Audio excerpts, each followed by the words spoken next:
हम सब अनुसूचित जाति के लोग अर्थात हरिजन, क्या बोलते हैं अपन सबको? तो रामायण में कहा है कि हरि व्यापक सर्वत्र समाना प्रेम से प्रकट होई में जाना, मतलब भगवान सभी में विराजमान है, किसी एक का नहीं है ईश्वर। वो यत्र तत्र सर्वत्र है, वो किसी एक का नहीं है। फिर जब हनुमान जी महाराज लंका में माता सीता का पता लगाने के लिए गए थे और हनुमान जी को देखने के बाद में सीता माता जब उनको देख के भावुक हो गई, आंखों से आंसू बहने लगे, तो कहने लगे कि हरिजन जानी प्रीति अति गाड़ी सजल नयन पुलकावली बाड़ी। मतलब हरि का जन, हनुमान जी को हरि का जन कहा। हरि का दूत मतलब रामदूत है ना। हनुमान चालीसा में ये दुआ कि रामदूत में मातु जान की सत्य शपथ करुणा निधान की। राम का दूत मतलब हरिजन। हम सब उस भगवान, उस परम पिता परमेश्वर, उस हरि के जन है, उसके दूत है। जो लोग हमको छोटा समझता है वो उससे बड़ा नीच कोई भी नहीं है। जो लोग हमें छोटी जाति का समझता है उससे बड़ा कोई नीच नहीं है, कमी नहीं है। हम सब हिंदू है, सनातनी है। एक बात बताओ, भगवान राम के वनवास काल में कितने राजा थे उनके साथ? अरे राम रावण का युद्ध हुआ, कितने राजा थे उनके साथ? कोई भी नहीं, कोई भी नहीं था। कौन थे? हम लोग, हरिजन। हम लोग थे, हमारे बाप दादा थे, हमारे पूर्वज थे, अनुसूचित जाति के लोग, आदिवासी लोग। राम भगवान ने सारे राजाओं को अयोध्या में छोड़ दिया था और आए जब चित्रकूट में बसे तो वहां पर भी आदिवासियों के साथ रहे। और आदिवासियों ने बोला कि हम तुम्हें कोई धन दौलत दे नहीं सकते हैं, तो नाथ हमारी यही सेवकाई लिए नबासन बसन चुराई। मतलब हम आपको लूटपाट नहीं रहे, यही बहुत बड़ी बात है, इसलिए इसी को हमारी सेवा समझ लो।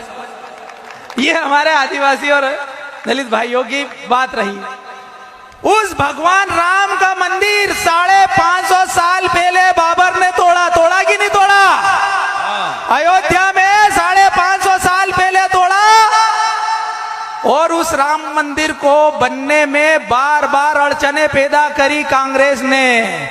सुप्रीम कोर्ट में हलफनामा लगाया कि राम काल्पनिक है, उनका कोई अस्तित्व नहीं है। क्या भगवान का कोई अस्तित्व नहीं है? क्या राम का कोई अस्तित्व नहीं है? क्या कृष्ण का कोई अस्तित्व नहीं है? क्या बुद्ध और महावीर का कोई अस्तित्व नहीं है? अगर उनका अस्तित्व नहीं है तो आपका और हमारा भी कोई अस्तित्व नहीं है। 70 साल से रोड़े अटका रहे थे। 70 साल से भगवान राम एक तंबू में थे। काय में थे? तंबू में थे। और मंदिर बनाने में लटका रहे थे, झटका रहे थे, पटका रहे थे। मोदी जी आए, क्या करा? मोदी जी सीधे तंबू से मंदिर में ले आए। 10 साल यूपीए की कांग्रेस की गवर्नमेंट रही और राहुल बाबा कहते रहे कि आप लोग कहते हैं कि मंदिर वहीं बनाएंगे, तारीख नहीं बताएंगे। क्या बोलते थे कि आप बोलते हो कि मंदिर वहीं बनाएंगे, तारीख नहीं बताएंगे।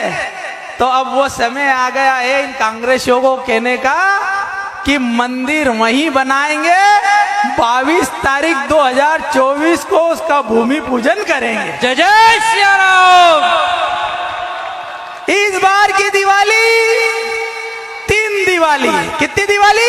3 दिवाली। एक कल जो परंपरा और संस्कृति के अनुरूप हुई। भगवान राम वनवास काल 14 साल का वनवास वापस करके अपना वनवास काल काट के अयोध्या आए।